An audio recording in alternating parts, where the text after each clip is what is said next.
Good evening and welcome. It's now 6 o'clock. I'm handing over to Dr. Ortel. Thank you.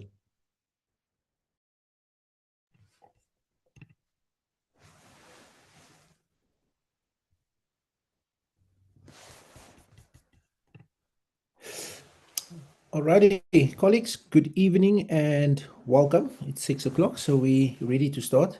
So I'm Dr. Randall Hotel. I'm a family physician out in Cape Town and currently a medical manager of one of the large district hospitals in Cape Town. So tonight is another part of our series, the MMED Mastery, where we provide assistance to our registrars to sort of assist them with the research writing. We know this is one of the most difficult components of your MMED training, and we want to provide adequate support for our members. So that's pretty much the intro to this evening's event. And we are delighted to have a very special guest, Prof. Bowie. And I'll just go through her bio for everybody's benefit. So Prof. Chrissy Bowie is an emeritus professor at Rhodes University and a professor extraordinaire at Stellenbosch University. Her career has been in the area of educational development, a field in which she is well known nationally and internationally. Her research interests include postgraduate education with a special focus on writing. She has supervised more than 25 doctoral theses to completion in the field of higher education studies and has led several projects funded by the European Union focused on the development of supervisory practice. A talk will look at what postgraduate students can do to optimize their writing and ensure that they finish the project report or dissertation they are working on. It will be concluded by a question and answer session. So I would just like to encourage the candidates not to leave at the end, because there will also be a survey towards our writing retreat, to which you can join us. So I think without further ado, I'll hand over to Prof. Bowie.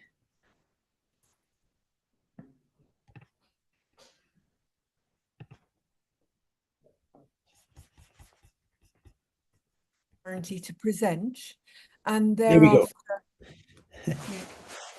Thereafter it moves into question and answers. So I'm going to try and get going as soon as I can. So you should see my screen now. I'm just starting to play it from the start. There you go. So the title is actually Overcoming Common Research Hurdles. What we know in postgraduate studies, South Africa, is a lot of people start a piece of postgraduate research, but they don't actually finish it. They get lost along the way. I hope that isn't happening to you. But what I've done for tonight's talk is identified some common research hurdles that come from my own scholarship. I'm a researcher in postgraduate education and my own experience of supervising. So I've identified, I think, 4, maybe 5 hurdles, but let's see where we get to. Okay, so the first hurdle I've identified is called imposter syndrome. And this is well cited in the literature. So there's lots and lots of stuff about this in the academic literature. So what is it? Well, imposter syndrome can involve feelings such as, I'm not good enough or clever enough. So, here I am having to do a piece of research and I'm not good enough to do this. I'm not intelligent enough or whatever. There's also feelings of antipathy to research. So research is not for me. It might be that you feel more that you're a practitioner rather than a researcher. And then another very common feeling is, I'm just a poor writer. I'm no good at writing, or I'm no good at English, the language I have to write in, and therefore I can't do that. So if you're having any of these feelings around yourself as a researcher, or the idea of having to do research, you're certainly not alone, because they're reported everywhere in the literature. And just to offer some reassurance by saying that becoming a researcher, becoming a successful researcher is nothing to do with intelligence or anything like that. It literally is about learning the rules of the game. There are rules for doing research. They're all based on assumptions about what knowledge is and how knowledge can be known. And obviously that's what you're trying to do as a researcher. You're aiming to produce a new piece of knowledge. So you have to think in the abstract about what you think knowledge is and how you can come to know it.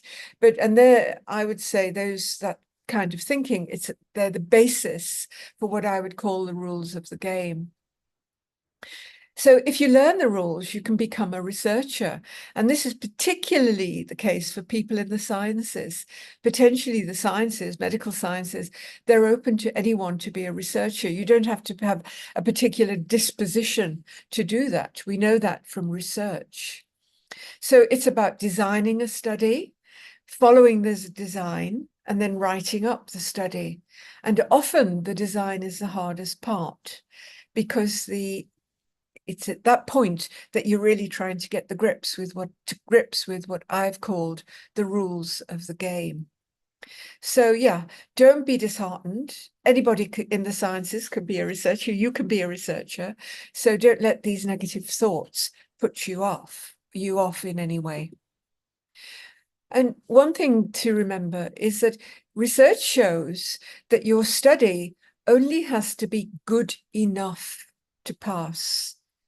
This particular article I'm referring to here, Mullins and Kiley, it says, you're not trying to get a Nobel Prize. Your research report, which goes out for examination, whether you call it a thesis, a dissertation, or whatever, it only has to be good enough to pass. If you're writing a journal article, it only has to be good enough to get into the journal. It doesn't have to be world-shattering. Okay, and the other thing is that your examiners, if you're doing a piece of postgraduate research, will expect your study to be good enough. So when they open and start reading, they expect you to pass, and they start off reading with a positive attitude. So lots of research, I've just quoted one article here, but lots of research which shows that examiners are not out to fail you. They actually expect you to pass. So I hope that that's some reassurance there. Another hurdle relates to finding time. And obviously you're all very, very busy people, you're medical practitioners, and you have very busy days. So it's a myth to think that you need long blocks of time to study. So the idea that, you need a whole day or a whole morning, I'd put that out of my head.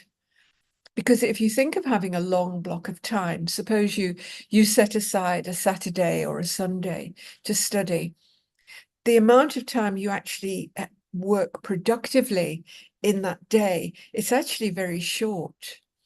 I mean, I know this is my own work, and I've done all sorts of things. I've even cleaned the windows and weeded the garden on days that I had set aside to study, just because I couldn't stick at it. So I think the lesson here is that often you can achieve more by making use of short periods of time. And ideally, what you should do is to try to spend some time every single day on your research. Now, that doesn't mean sitting at a desk. It needn't do that. It can mean working with a pad and a pencil or a pen in odd spaces while you're eating your lunch or doing something like that. And one technique that I'd suggest you try is called free writing. So let me explain what that is. So basically, free writing draws on research that shows that it's not the case that you learn first and then you write that learning down. Rather, you only learn as you write. Really hold that in your mind. If there's anything that you can go away with from tonight's webinar, it's that. You only learn as you write. And that, of course, is why writing is so hard. But you can make writing easier for yourself. You can use writing for a tool, as a tool for learning, by using this technique called free writing. So what does free writing involve? Well, first of all, you identify a question for yourself. And that's really important. You identify the question. Although sometimes if my students get stuck, I WhatsApp them questions. And for some students, I've WhatsApped them a question every single day. Students who, for example, are working with a particular theory or something like that, I'll WhatsApp them a question in the morning to answer using a piece of free writing. So I've got some examples of questions there. You could ask yourself, what does something mean? What does this mean? Where X is a concept or a process or something that you're using in your research. You can ask yourself, what is the relationship between one thing and another thing? How does one thing lead to another thing? If you're actually working with your data, a good question to ask is, what does this bit of data show? What does this bit of data prove? Okay, so set that question. And ideally, you write the question at the top of a piece of paper, or if you've got a computer, you at the top of a screen. And it's very useful, you know, to have a little notebook and to carry it around. So you could do free writing, as I said, if you're trying to eat a sandwich for lunch or something like that. The next thing you do is you identify a time limit and set a timer. So on the phone, you can set a timer. And the wonderful thing about free writing is it's short. If you look at the books, they'll all suggest 3, 5, or 7 minutes. Don't go longer than this, because free writing is about focused writing. It's really about focus, and it's about holding that focus. So if you have a long time, you're more likely to lose it. So you then start writing in response to your question, and you don't stop. You keep writing. Anything in your head that comes into your head in relation to your question, you don't question it. You don't say, oh, that's rubbish. No, that's not what it's about. You literally just try to get it down on the page. You don't worry about spelling, grammar, punctuation, none of that linguistic stuff. You write in any language. And so your focus is on emptying your thoughts without questioning them on the question, onto the paper or screen. And then the rule is that when the time is up, when your phone buzzes, you stop. You literally stop. Doesn't matter if you're in the middle of a word, you stop. And then you read what you've written. And the beauty of free writing is that it will identify ideas. It will identify links between concepts and things for you. It will clarify your thoughts. It will allow you to abandon some things because you realize they're not good, they're not useful or whatever. And basically what it does, and the literature shows this, it slows down your thought processes because you're writing for a start. And then it allows you to capture your thought on the paper and go back and interrogate it. If you just sit there thinking, the thoughts come and then they're gone. So free writing is a way of generating thoughts, capturing them, and then you can go back and interrogate them later. So all I can encourage you is to really try this technique called free writing, odd moments before the day, within the day. Cup of coffee, no reason why you can't do free writing. The other thing about free writing is that it can clear writer's block. If you really are trying to write your proposal or your thesis or your research report or your journal article and you get stuck, what are you stuck about? What's the question that you're stuck on? Do a piece of free writing. And the other thing, of course, is that it provides a sense of achievement.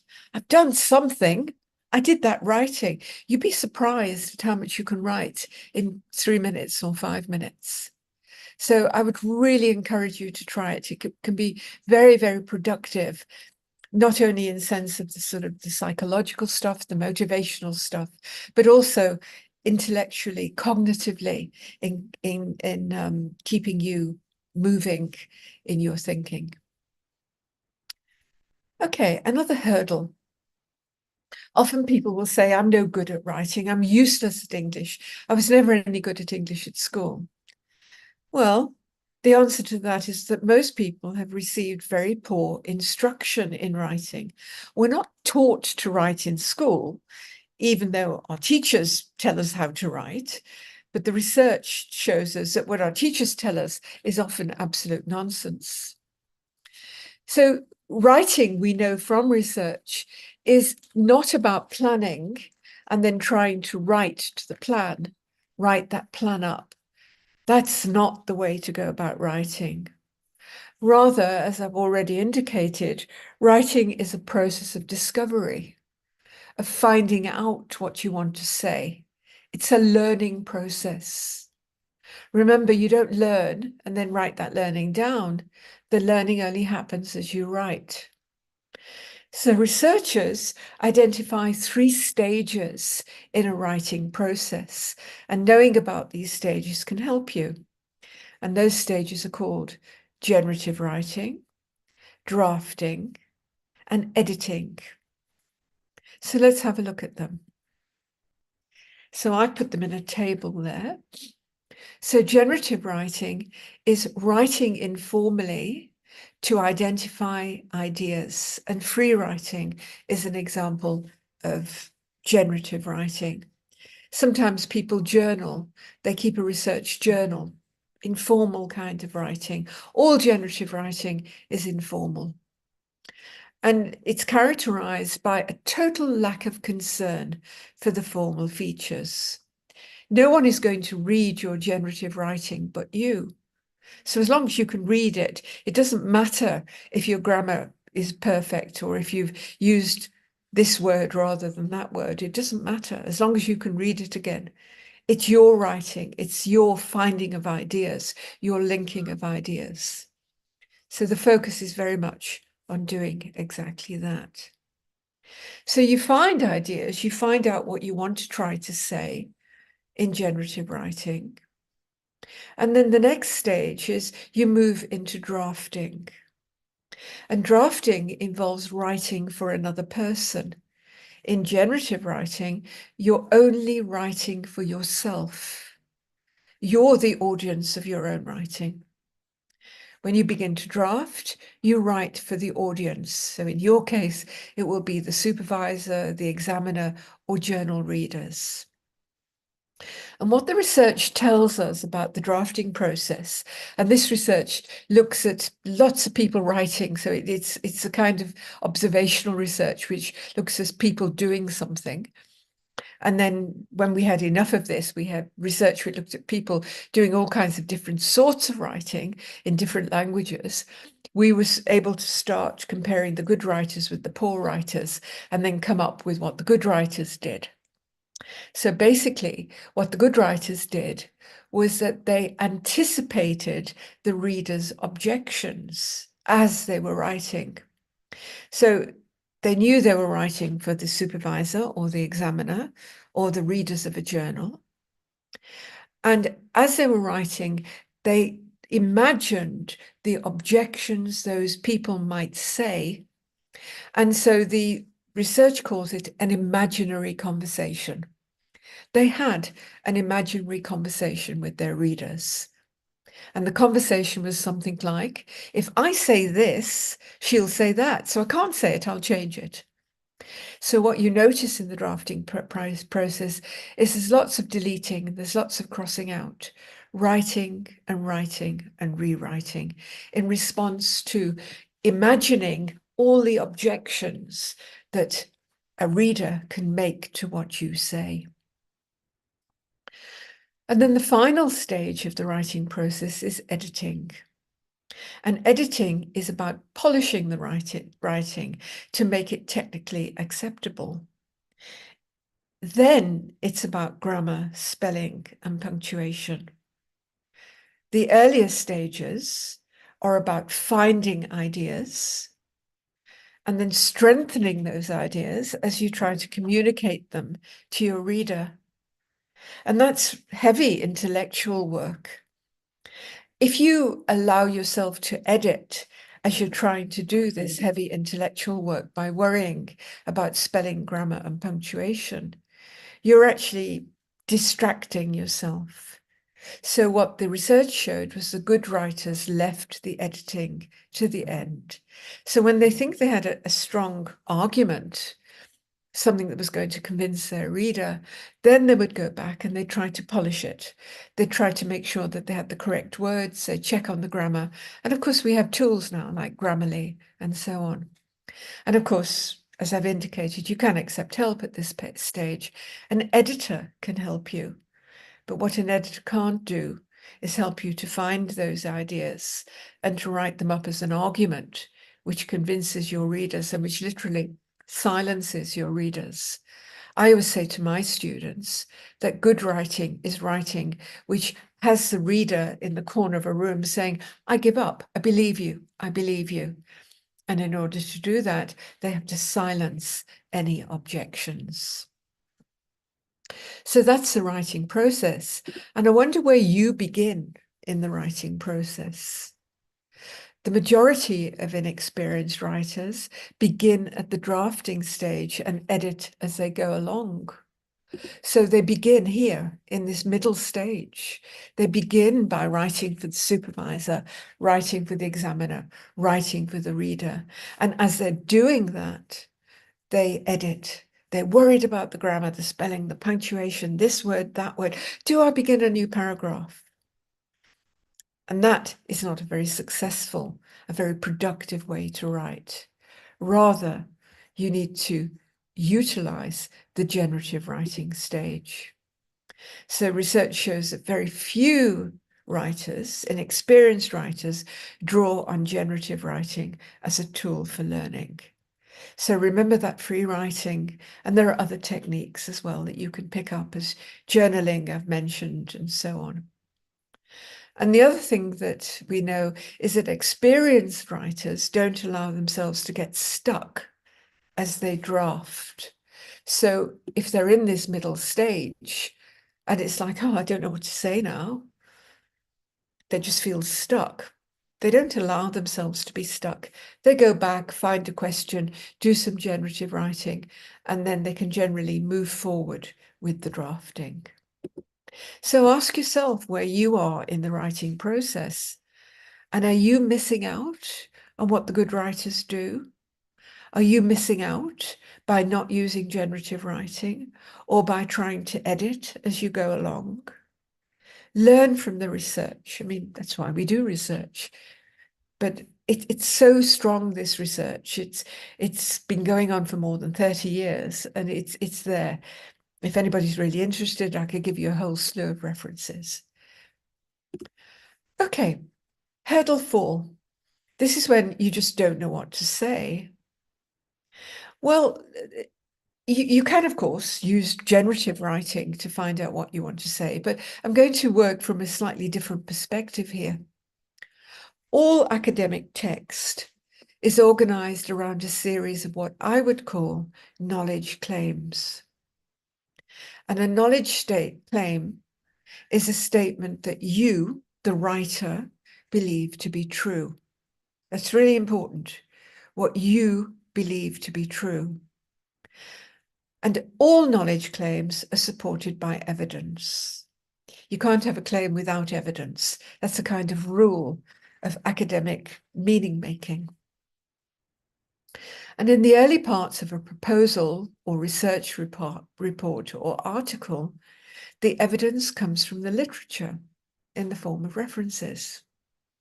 In the latter part, the evidence comes from the data. Now, I want to show you an example, and this is from a journal article. It's actually Cunningham et al. 2016. I've used this one a lot because I've done some work with, I did a research project with marine science students. And this article is about the farming of abalone, of perlman. But I've coloured it in 2 colours, and the red is the knowledge claim, and the blue is the evidence for the claim. And this has got a typical scientific style. So each sentence is a knowledge claim, and there's evidence in the form of references at the end of it. So if I just show you how it works, the authors begin by talking about the total global abalone supply from legal and illegal fisheries and farmed product to the world market in 2011 was estimated at 97 metric tons. How do they know? Well, the evidence is there in the form of a report from the Food and Agriculture Organization. At an average rate of 39.9% per annum between 2000 and 2008. How do they know? Well, the evidence is there in the form of another report from the Food and Agriculture Organization. The authors then move on with another knowledge claim. Farmed abalone increased significantly over the same period, and currently aquacultured abalone contributes to approximately 80% of the world abalone supply. How do they know? Well, these 2 people, Cook and Gordon, did some research. So there's the evidence. Another knowledge claim: in 2011, 85% of the farmed abalone was produced from Chinese abalone farms, these being predominantly sea-based. How did they know? Well, the evidence is produced by these 2 people, Gordon and Cook. And so it goes on. 2 more knowledge claims, coloured in red. A desire to maximize production has promoted research into factors affecting growth, survival, animal quality with temperature, food supply, and water quality recognized as significant. How do they know? Well, the evidence is in all these references in blue. I don't know, there's about 12 there. And then finally, increasingly, the role of seawater pH and PCO in reducing abalone production is being recognized as an important factor. Where's the evidence? Well, it's here in these brackets in the form of references. So what I've showed you there is the knowledge claim evidence structure in a piece of writing in science. And you can see how the authors build an argument. They begin by introducing abalone farming, and then they move on to, having said that this is how much farmed abalone there is, they move on in a sort of logical step to saying a desire to maximize production has prompted research into these factors. It's another step in their argument. And then finally, in the last knowledge claim, there's yet another step. So although there's research into all these other factors, increasingly the role of seawater pH and PCO in reducing abalone production is being recognized. So you can see that they narrow, they focus in on the role of seawater pH and PCO. So your writing will be a series of knowledge claims, each of which is supported by evidence built in to an overall argument. All academic writings like this. I challenge you, find a journal article from your study, get 2 highlighters and colour them the way I've done, and you'll see that it is the case. So you need to find your knowledge claims for your writing, and ideally you'll find them using free writing. And then you need to check those claims for evidence. Will your evidence support your claim? Is it strong enough to hold up your claim? That's a really important thing. If you don't have enough evidence, you have to narrow your claim. And you could do that by using these things like words like may or might or could. That's typically the way you narrow a claim. Otherwise, you bring in more evidence to support it. So if you really don't know how to organize your writing, how to get going, you've got to find those claims using generative writing, and then think about organizing your writing along the claim evidence structure. If you hand a piece of writing over to a supervisor, If you can't underline or highlight the knowledge claims in one color and then the evidence for them in another, you're not there. You're not ready to hand it to the supervisor. So it's a very useful way to think about the structure of writing. This is the last point, I think, hurdle 4. I do a lot of work with supervisors. I teach a lot of supervisors about supervision. I developed a supervision course for big European Union funded projects and also for the University of Stellenbosch. So how do you get the most out of your supervisor? Lots of trouble between supervisors and students.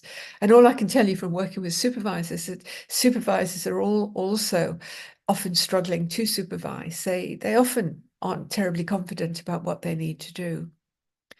So remember that your supervisor is an expert in the field. They're not a language editor. They're not an English teacher. So you should try to submit drafts that are as technically polished as possible. And obviously you have things like Grammarly and other tools to do that. But then I'd suggest that you have a conversation with your supervisor to explain what you really need from them. You don't need the language correcting. You can get an editor to do that. You're wasting your supervisor's brain if the supervisor is correcting language. You need them to challenge your thinking by coming back at you with questions. And I've got an example here of my own feedback to a student. It was done last week, I think it was. And if you look, what I've done is that I've used the word comment feature, and I insert my comment at the point in his text where there is a problem. So in my first comment, my student says, the emphasis is more on student development, notwithstanding the acknowledgement of the economic and broader societal purposes. And I ask, is it? I don't believe him. Is it the case across all universities? Ingrid, that's another student, Ingrid would tell you that at UJ, student development is ignored in favour of the quest for rankings, which means research. Where does the emphasis you refer to come from? Emphasis by whom? Okay. So at the point I had the problem, I've challenged my student with a question. If I move on to this one down here, whoops, sorry. Which issue? Can you see it? This third one. My student says, beginning of the second paragraph, the issue seems to be with the knowledge valued in the LLB and the type of knowledge Noah, the qualification, can produce. And I'm saying to him, which issue? Can you clarify by referring to what you said earlier? Are you referring to the problems with the LLB graduates you noted? I don't know what my student's talking about. So I'm not telling him, I'm not inserting it. I'm asking him. Okay. So what you want your student to do, what your supervisor to do, is to challenge your thinking. And when we teach these supervisor courses, we teach this technique of giving feedback, which is called a conversation in the margins. And we teach supervisors to do that. If your student's supervisor doesn't do that, you could have a conversation with them face to face and say, well, you know, that would help me. Not correcting my grammar, but that would help me. So there you go. I've been through 4 hurdles that I think are quite common to researchers, postgraduate researchers, and I'm just 3 minutes over. So I am very happy to answer any questions. Prof, thank you so much. That was really, really, really insightful. But I was counting 5 hurdles. So well, maybe it's mine. I'm used to the numbers. Okay. You gave us an extra hurdle. So the one was imposter syndrome. Number 2 was finding time. 3 was I'm no good at writing. And then number 4 was I don't know what to say. Okay. And number 5 was getting the most from your supervisor. So I've just had a refresher course as well. So thank you so much for that, Prof. We'll go straight over into the questions just to see if there's any questions in the chat. Remarkably not. Okay. Okay, so there's no questions. I think you've answered it quite well. But maybe I can start off with the question, Prof.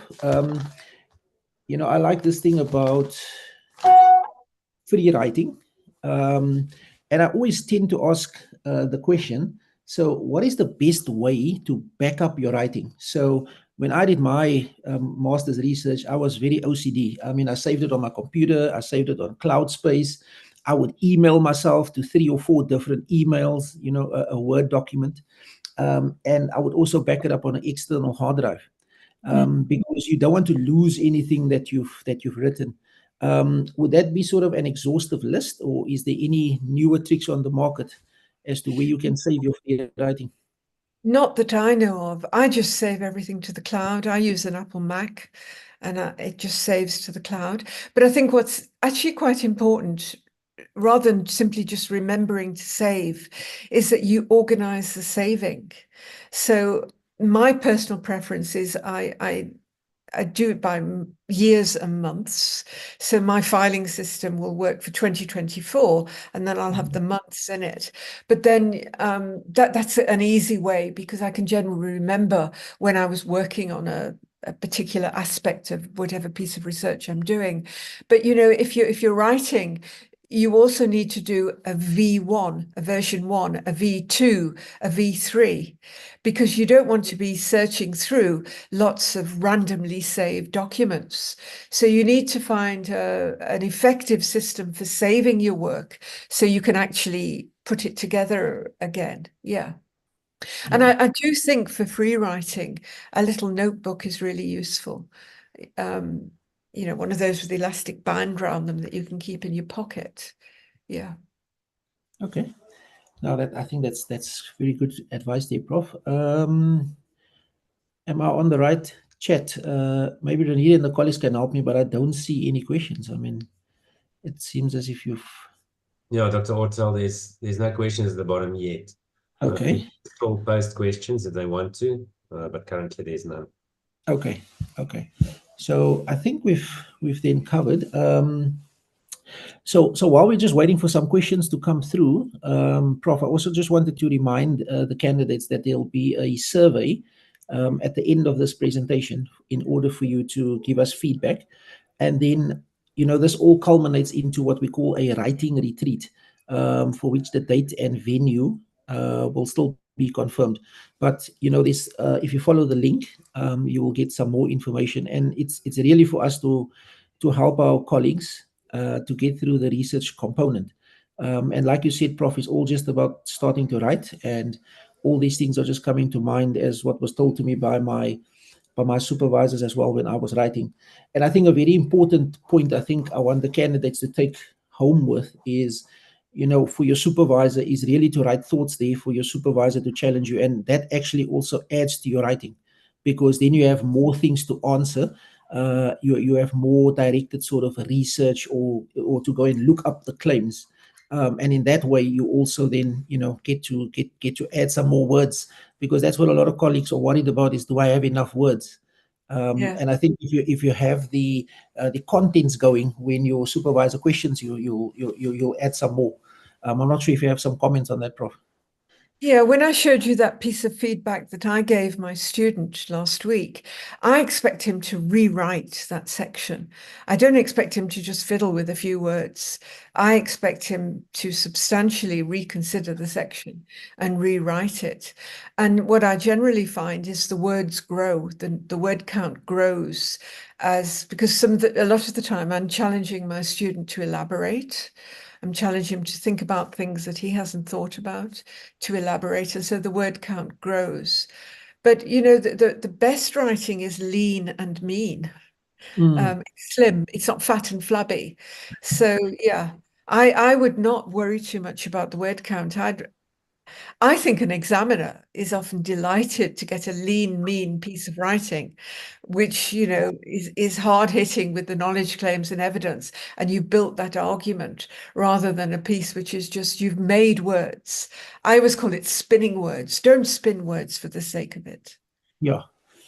And I think, Prof, that will also add to another version. So I think when your supervisor responds back to you, when you respond with your next piece, then you just label it as another version, because that sort of adds to your confidence that you've actually grown from version 1 all the way to maybe version 8, and that sort of keeps you going.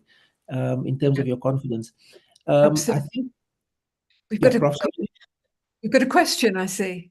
Yeah, I see there's a question. So free writing is really a great idea. Do you start by writing before reading any literature? Or do you read a little, write a little, then find the literature to support your thoughts? Okay, well, that's a great question. So if you're reading a journal article, just look at the title and skim the abstract. And then I would answer a free writing question at that point. What do I already know about this? Okay, so your first piece of free writing could be before you read something, and it's along the lines of what do I already know? And cognitive science tells us that what you're doing then, the technical word is you're instantiating the schema. It's like you're opening up the filing cabinets in your brain, and because you already know something about whatever you're going to read. So it's like you're opening up the files in your brain. So it's a good idea to do that before you read. And then you can use it throughout your reading, that you read and then do some free writing. And you'll find, you strike up a relationship with the literature through doing that. Perhaps I could just say one thing extra here. One of the things supervisors complain about often is the literature review. And they say the typical literature review in a first draft, it comes in and it's so-and-so said this. Oh, and somebody else said this. And this other group of people said something else. And the response of the supervisor is, why are you telling me this? I know it. I've read the literature. So you as a writer, your job is not to simply say what other people have said. You're not summarizing the literature. Your job is to come up with these knowledge claims and build an argument supporting whatever it is you're trying to do at that part of the thesis or the proposal. And so that's where the knowledge claims come in. So, yeah, to find those knowledge claims, you need to have a different kind of relationship to the literature. You're rising above the literature because the literature is the crutch. It is it's the evidence for what you are saying. It's your voice that comes out in that. Yeah. Yeah, so that's yeah, that's some good. I've got a question, Prof, but I think let's go to the next question first. Our stumbling block is too much planning and trying to fit everything in a framework. How do we work within the framework while still answering the questions? I'm not sure I understand the question. What does the framework involve? Perhaps you could tell me. So it says our stumbling block is too much planning and trying to fit everything into a framework. So I think the framework that's probably referred to is sort of the layout, of for your proposal or something like that. Okay. Trying to Okay. fit it into that framework. And how do we work within the framework while still answering the questions? Okay, so your proposal is one big argument, and let's just break the proposal up into smaller sections. So your first section is an argument, and in that argument, what you are saying is this is the problem, not that, not that. This is the problem. So you're identifying a particular problem that you want to investigate, right? The next thing that happens is you bring in some sort of theory to support your analysis of the problem. So you're saying, this is the theory that explains the problem. This theory, not that theory. When I showed you that that journal article about the farming of abalone, I actually interviewed some scientists. I interviewed a professor of ichthyology, and he was able to show me where in that particular article the theory was. And he said, actually, this paragraph, you can reduce it to an equation. So what the writers are doing in the next section is they're saying, this is the theory. So in his case, in this case, it was about respiration. the role of PCO and whatever. I'm not a scientist, but it was a theory that supported the analysis of the problem. So this is the problem, this is the theory, and then you move on. Therefore, this is the hypothesis, right? I presume you're doing hypothesis testing research. You can also do research questions, in which case you'd say, these are the questions. So you've built now to an argument in your proposal to these are the research questions or the hypothesis. And your next section then is this, not that, this way. This is the way to answer those questions or test the hypothesis. And at that point, you're looking at your research design. Now, that is the framework of the thesis, of the proposal. And the thesis follows a similar framework, a similar pattern. But you think about the questions. The first question is, well, what exactly is the problem here? Because you've got to define the problem very sharply in your writing, very exactly. So what exactly is the problem? You can do all that generative writing, that free writing to find the problem. Okay, then, so what's the theory in that problem? What's missing? There's something going wrong. I mean, in this case, they were saying there was something going wrong with the respiration of these abalone. So what's the theory? And then it was writing that out, and then so on and so on. So you can ask questions of each stage of the proposal or of the thesis, and you can write to those questions and find your knowledge claims and evidence. Yeah. Okay, no, that's good. Prof, I hope you don't mind if I just give you like a practical example. So while I was writing, I was just thinking of this. So if I say, just for the benefit of the colleagues, so if I say registrars takes 10 to 12 months to start the MMED write-up, that is a statement.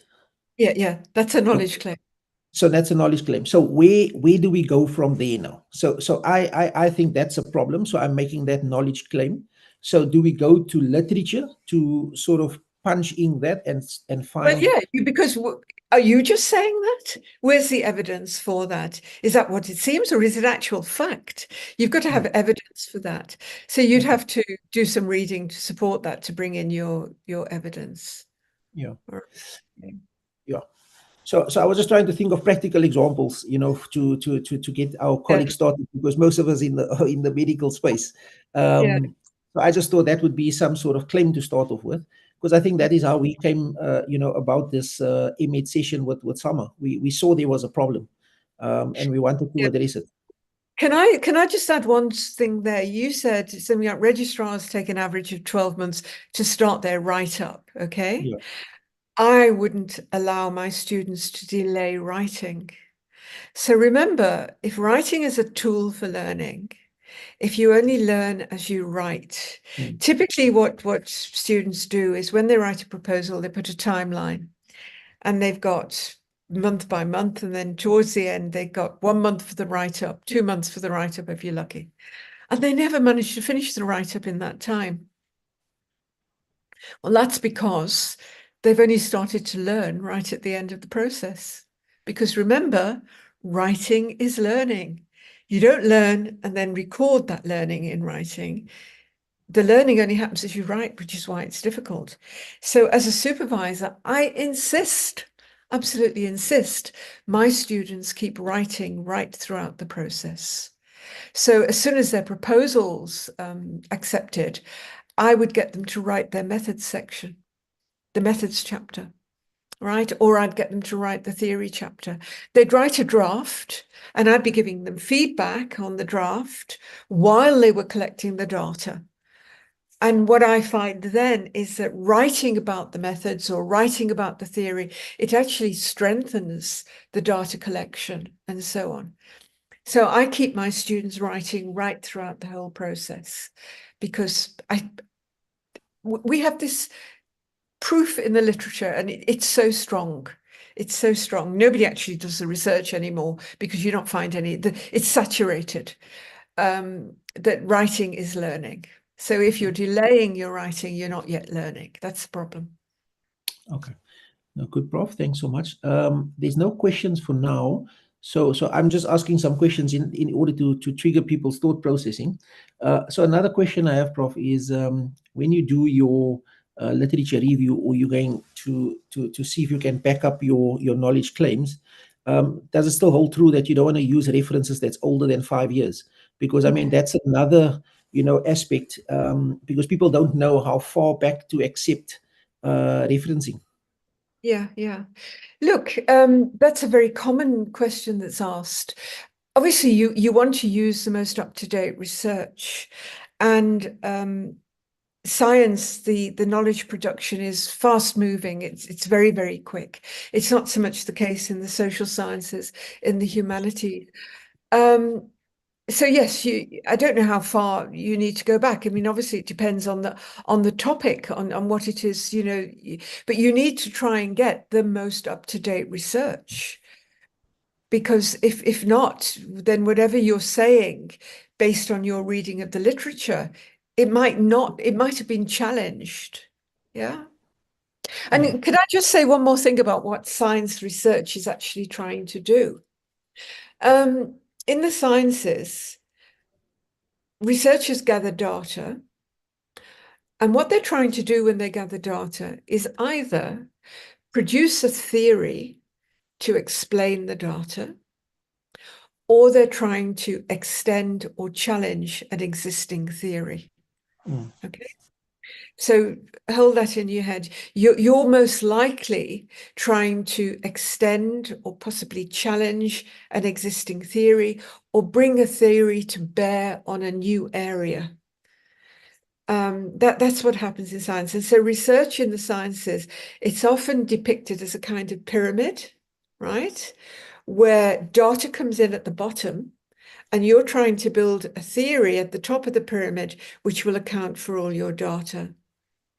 So yeah, you don't want to sort of do whatever you're trying to do, whether it's extend a theory or challenge thinking or whatever. If you haven't got the latest research, you can't. It just won't work like that. Yeah. But obviously, what's current depends on the field. Yeah. No, thanks, Prof. There's a question that's come through. So we don't have a culture of learn as you write. So how can we change such a culture in an environment where the MMED is not prioritized over clinical work? What would you advise registrars do? I'd advise them to go and buy one of those notebooks, the black ones with the elastic band around them, and keep it in their white coat pocket. Yeah. And then when they next get a minute, maybe to drink a cup of coffee, they do some writing. Yeah, that's the best practical advice I can give. Or literally, every single day, even if it's 20 minutes, even if it's 5 minutes, it really will keep you moving. Because if you set aside that weekend or that one day off, believe me, you're not going to achieve very much. You're much better to keep it going over time. Yeah. Prof, maybe I want to just ask the participants. I mean, what do they think of writing, in a book? I'm not dispelling what you're saying, Prof, but I know a lot of the newer generation wants to write on these tablets, where you can write on, or it goes into text. So maybe just to get the conversation going, maybe colleagues can just post some things in the chat as to what you would use for your free writing. I mean, Prof has suggested a book and a pen. I mean, what other platforms are out there, or what do colleagues use? I mean, if you can write on your phone and keep your phone on your pocket, that's great. Yeah. There's a question on the participant chat. Oh, sorry. Okay, Prof. Sorry, I need to go in between the I need to go into the different chats. Okay. So there's a question. It says, if set a hypothesis, is it better to say it in a positive or a negative, I suppose, way? Example, concentration span is 20 minutes versus concentration span is not 30 minutes. So if you set an hypothesis, Prof, is it better to say it in a positive or in a negative way? So Okay, let me confess, I have never done hypothesis testing research. I work in the social sciences where we tend not to use hypotheses. So I always use research questions. And I generally use qualitative data. If I use numerical data, I'll only use it descriptively. So that one you'll have to ask a supervisor, an expert in the discipline, not me. So sorry, I can't help with that one. okay. So that's on that platform. So I'm just juggling between the the Q&A sessions, Prof. These just put it one on this one. So let's see. Okay. Cool. So it doesn't seem that there's any more questions. Okay.